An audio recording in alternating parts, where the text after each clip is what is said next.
Ce webinaire, s'intitule «Faut-il penser collectif, pour la gestion des effluents?» La problématique sur la gestion des effluents, sur ce visuel-là, elle peut être représentée assez simplement, lorsque un élevage, gère ses effluents en totale autonomie. Donc il peut avoir, plusieurs productions animales et avec ses parcelles, il gère, ça, tout seul. Il y a pas mal d'élevages, qui n'ont pas cette possibilité d'être en totale autonomie et qui interagissent donc avec d'autres, qu'on appelle les prêteurs de terre, en utilisant, des surfaces, au-delà, de celles de leur exploitation. Et lorsque, ce n'est pas possible et que la réglementation l'impose, il peut aussi y avoir, des options de traitement.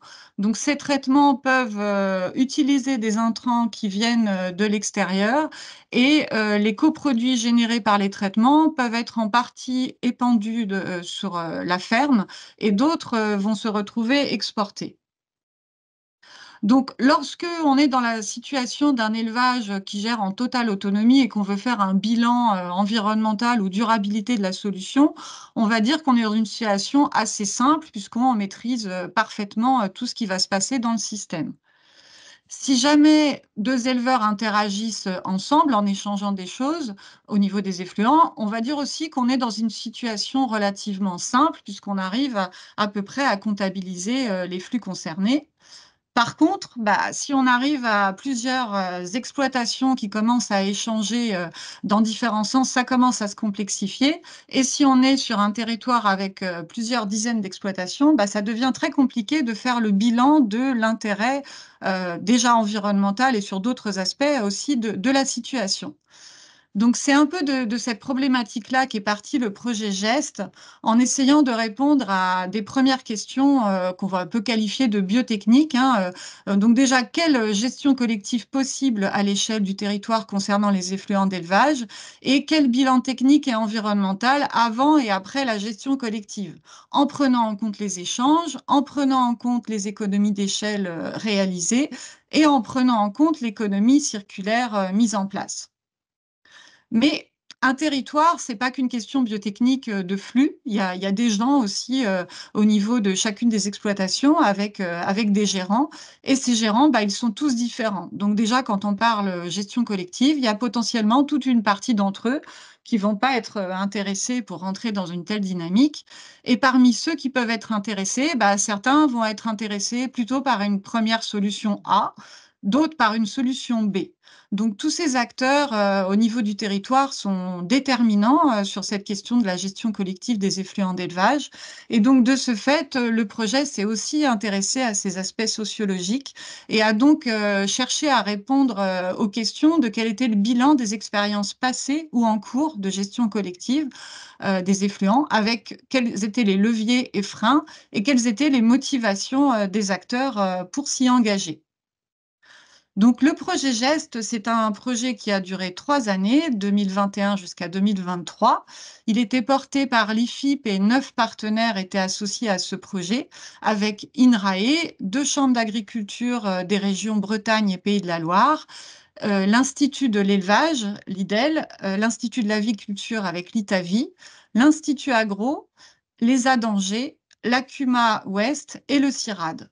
C'est un projet qui a été cofinancé par l'ADEME et qui était donc lauréat de l'appel à projet Graines. Et son objectif, il était de produire des outils pour favoriser l'émergence et la mise en œuvre de solutions de gestion collective des effluents à l'échelle d'un territoire et d'en évaluer la durabilité. Donc, un territoire pilote a été associé à ce projet, par, l'intermédiaire de la chambre d'agriculture des Pays de la Loire. Il nous a fourni des données et il y a eu aussi un travail avec les acteurs de ce territoire et ça vous sera présenté, après. Donc ce territoire, c'est le territoire de Châteaubriand-d'Herval, situé en Loire-Atlantique. Donc c'est une communauté de communes qui regroupe 26 communes, donc c'est un territoire assez conséquent et dans les chiffres les plus récents, on comptabilise 612 exploitations agricoles, 62 000 hectares valorisés par l'agriculture. Et dans les profils d'exploitation, on est principalement sur des exploitations bovin-lait et bovin-viande qui occupent au total 56% des activités agricoles du territoire. Donc, En termes de programme pour ce webinaire, vous allez avoir 4 présentations. Une première sur les filières de gestion collective des effluents pour qu'on voit déjà de quoi on parle et donc ce sera Pascal Levasseur de l'IFIP qui fera cette présentation et qui, présentera un premier outil, une brochure autour de la gestion collective des effluents. Suivra une présentation sur la simulation de différentes options de gestion collective pour un territoire pilote, avec une présentation donc de ma collègue Florence Garcia-Launay d'INRAE et moi-même. Et le deuxième outil, ce sera le modèle de simulation qui a été construit dans le projet. Une troisième présentation analysera les expériences de la gestion collective des effluents avec les leviers et les freins. Et donc, ce sera une présentation également à deux voix avec Anne-Sophie Langlois de la Chambre d'agriculture de Bretagne et Guilhem Anzalone de l'ESA d'Angers.